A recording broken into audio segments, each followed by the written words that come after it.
many are there? How many have there been? What does it matter?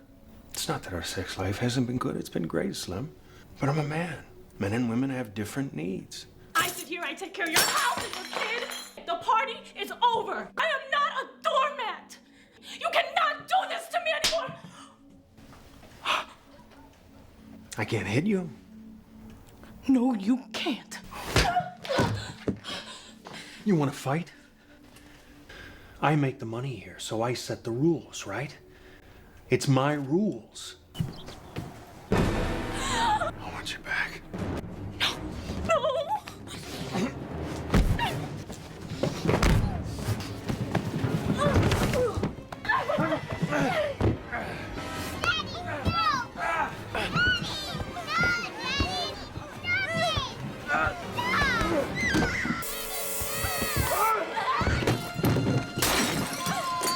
Go ahead, run. This is what you wanted, right? What you were going to San Francisco for? The chance to get me alone? What are you doing? You want to fight me? Man to man? Woman, Mitch. Yeah, that's what I mean. Man against woman. You sure that's fair? Fair to whom? No, I'm sorry. I can't do this. You could hit me before, though, couldn't you? When I was defenseless? That's not gonna... As I was saying, that's not gonna do anything. Tell me, are you such a coward that you can only hit me when I'm not expecting it? Come on. I don't understand, Slim. How does this work for you? You're not gonna murder me.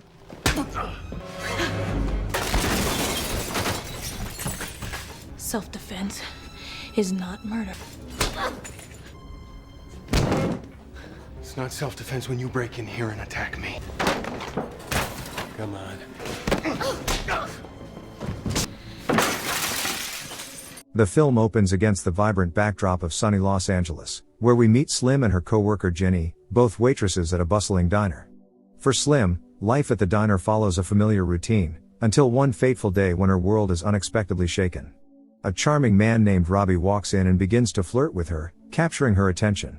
However, their moment is abruptly interrupted by Mitch Hiller, who overhears Robbie boasting to a friend about a bet he made the previous day. How much you settle on? Excuse me? The bet. You and your friend, yesterday, was it 200? Was it 500? What? He bet his friend that he could get into your pants by noon tomorrow. Is this your business? What was it, 2 or 500? What are you, the morals? What are you... I mean, I want to know what I'm worth. I bet it was for 2. Hey, don't come back here again. Sorry to get in your business. A gesture that Slim and Jenny find romantic. This pivotal moment marks the beginning of Slim and Mitch's relationship, which blossoms into marriage. At their wedding reception, Jenny shares a dance with Slim's ex-boyfriend, Joe, and Slim encourages their connection with an approving thumbs up. Phil, Slim's boss at the diner who has played a fatherly role in her life, surprises the newlyweds with a generous cash gift. You know you're the best substitute father. No substitute. I'm the real thing.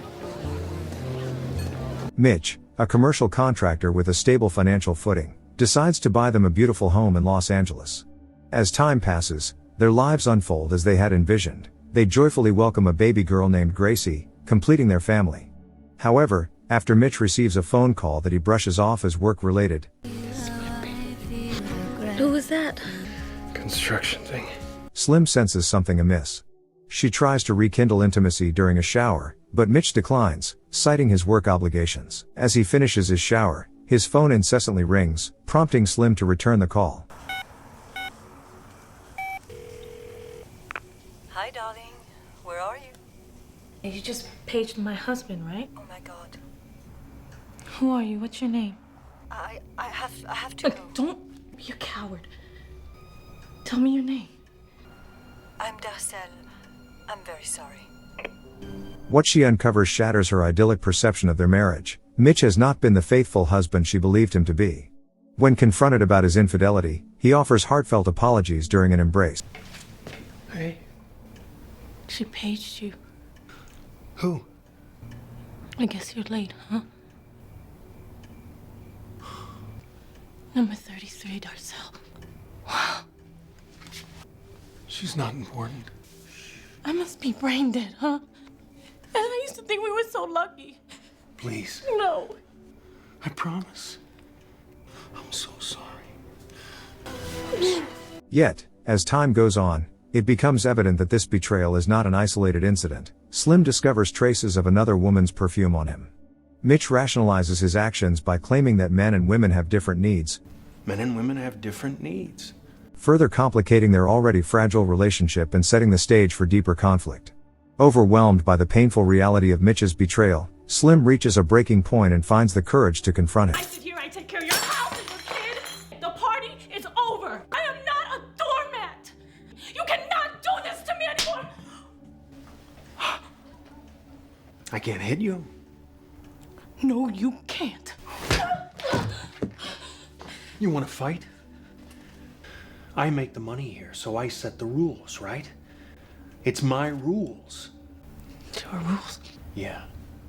And what if I don't like the rules? Well, come on, sweetie. Mitch makes it clear that he refuses to live in pretense any longer. He intends to visit his mistress and will return in a few hours, issuing a menacing warning that she should not even consider leaving him. The next day, Slim visits Mitch's mother, who immediately notices the bruise on her face and envelops her in a concerned embrace. However, Slim is taken aback when Mitch's mother questions what Slim might have done to provoke such violence. Her friend Ginny urges her to involve the police and escape, but Slim recoils at the thought of imprisoning her daughter's father. When Mitch learns of Slim's visit to his mother, his anger boils over. He warns her that he is resolute in getting what he wants and implies that things could become much worse for her. Desperate for options, Slim approaches the police under the pretense of seeking advice for a friend. The officer informs her that with a child involved, she would need to navigate family court and prove Mitch poses a genuine threat. The weight of this realization crashes down on Slim. The system offers little immediate support. Yet, with newfound resolve ignited within her, she recognizes that she must take decisive action. That night, as Mitch sleeps, Slim attempts to escape with Gracie. Phil, her boss from the diner, along with Ginny and another friend, are waiting to help her flee.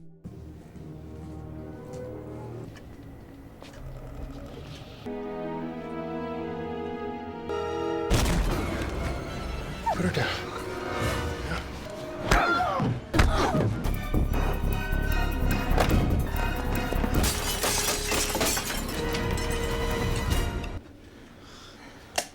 Another step and you're dead.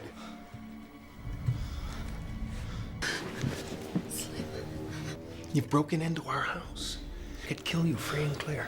Sir, please. Crazy. She's...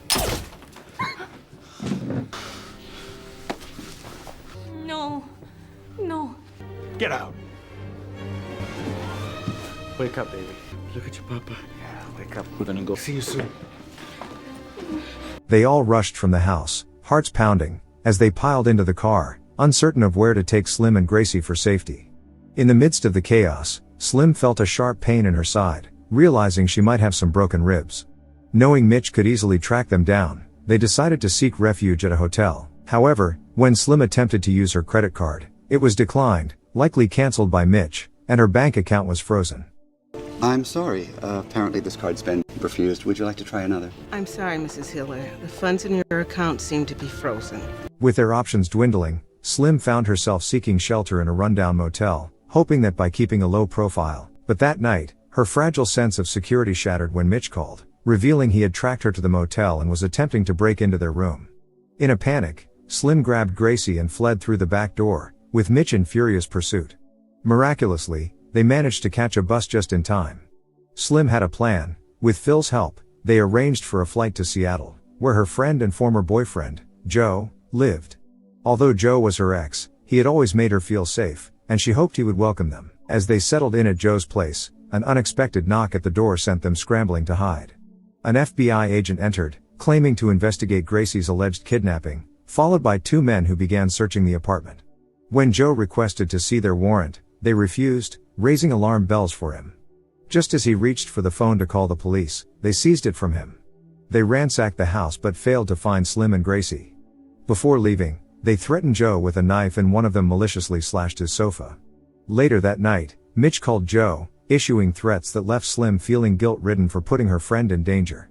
Desperation clawed at her. She decided to leave Seattle for San Francisco to seek help from her estranged father, Jupiter.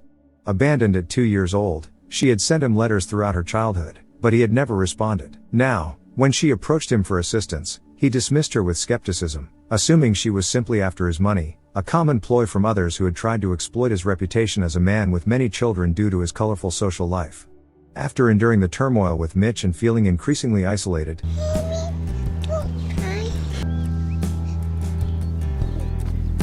Slim and Gracie ultimately found their way to Michigan, where Phil's friends had located a group home willing to take them in. In this pivotal moment, Slim adopts a new identity, choosing the name Aaron as a shield against Mitch's relentless pursuit. Just days later, she receives an unexpected envelope in the mail containing money from her father, Jupiter, who has had a change of heart after being threatened by Mitch's henchmen.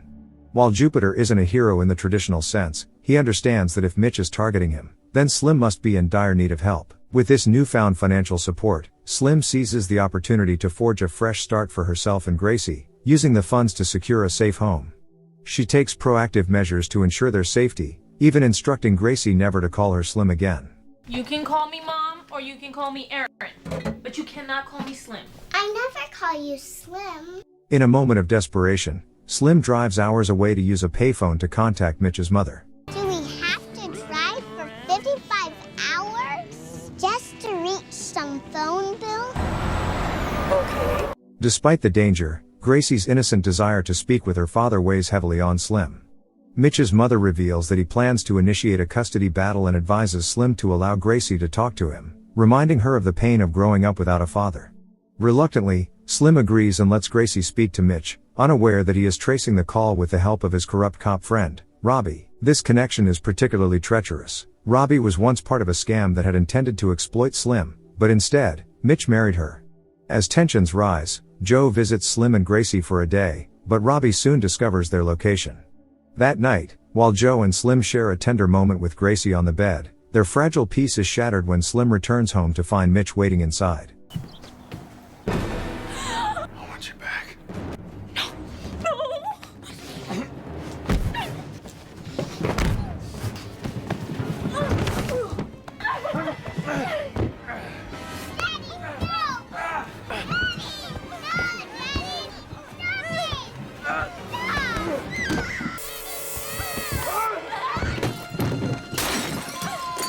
Grabbing Gracie, she flees outside and uses the lock she installed to trap Mitch inside the house. As they drive away in a panic, they notice another car following them. They hastily pull into an alleyway to change their appearance. Just when they think they might catch a break, Robbie knocks on their window, sending shockwaves through Slim as she realizes that he has been complicit in this entire charade of a marriage. She accelerates away, the engine roaring as Robbie desperately urges her to pull over, but Slim remains resolute in her escape.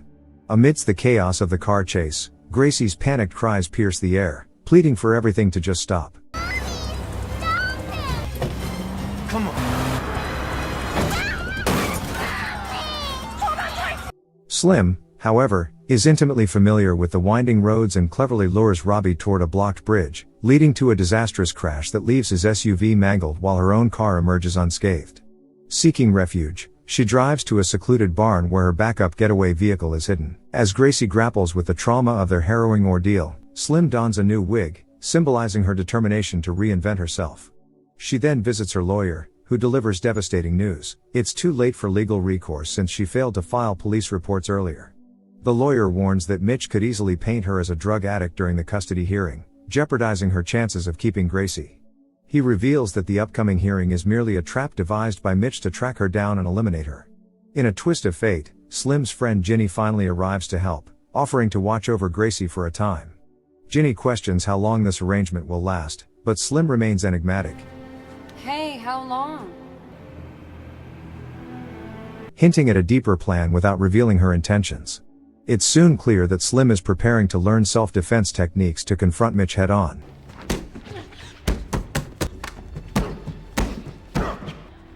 Relax. Look at me.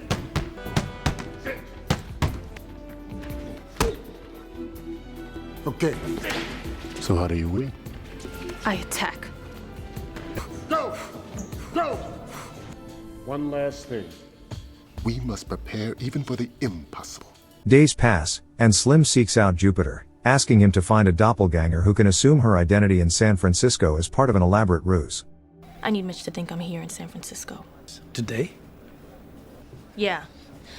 One more thing. I need you to acknowledge that I'm your kid. Later, while shopping, Slim notices one of Mitch's employees tailing her. She cleverly orchestrates a diversion, sending her double to lead him to the airport while she stays behind. That night, armed with determination and stealth, Slim picks the lock at Mitch's house. Concealed in the ceiling, she observes him with another woman, unaware of the imminent danger lurking above. The following day reveals Mitch's return to his old habits, as he continues his infidelity behind his new girlfriend's back. As Mitch leaves, Slim meticulously prepares for confrontation. She sabotages the power supply, hides all knives in the house, uses a metal detector to locate his firearms. We can really work something out.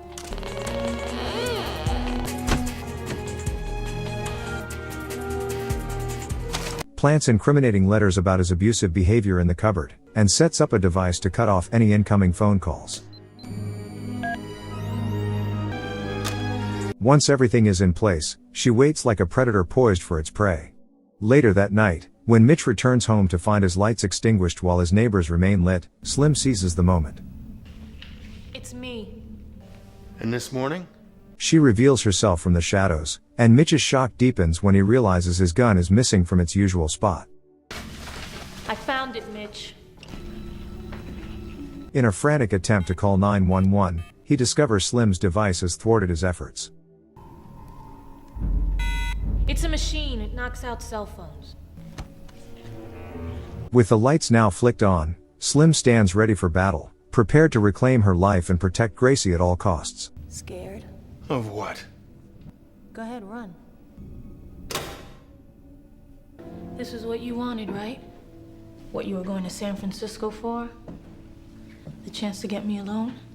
What are you doing? You want to fight me? Man to man? Woman, Mitch. Yeah, that's what I mean, man against woman. You sure that's fair? Fair to whom? No, I'm sorry. I can't do this. You could hit me before, though, couldn't you? When I was defenseless? That's not gonna... As I was saying, that's not gonna do anything. Tell me, are you such a coward that you can only hit me when I'm not expecting it?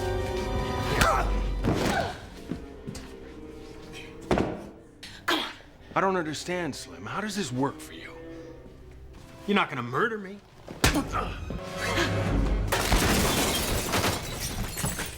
Self-defense is not murder. It's not self-defense when you break in here and attack me. Come on. I don't care how long it takes.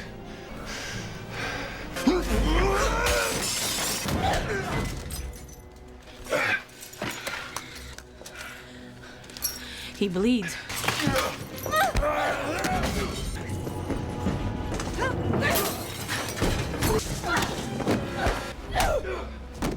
I'm confused, Mitch. Aren't you mad? Can't you hit me again even once?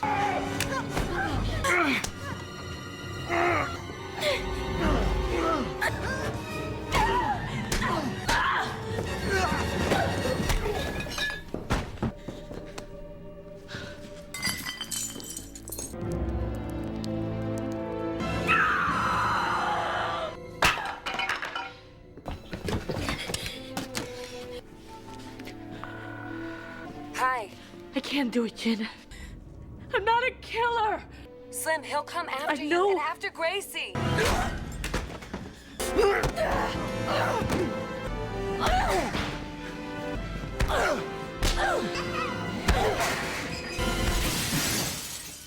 Afterward, she disposes of any evidence in the water, ensuring her past remains buried. When the police arrive, they inform her that she is among the fortunate few who have survived domestic abuse. Finally, at the airport, Slim and Gracie are joyfully reunited in an emotional embrace, marking a new beginning for both of them. Thank you for watching. If you are new, don't forget to subscribe for more recaps. Until next time, have a nice day.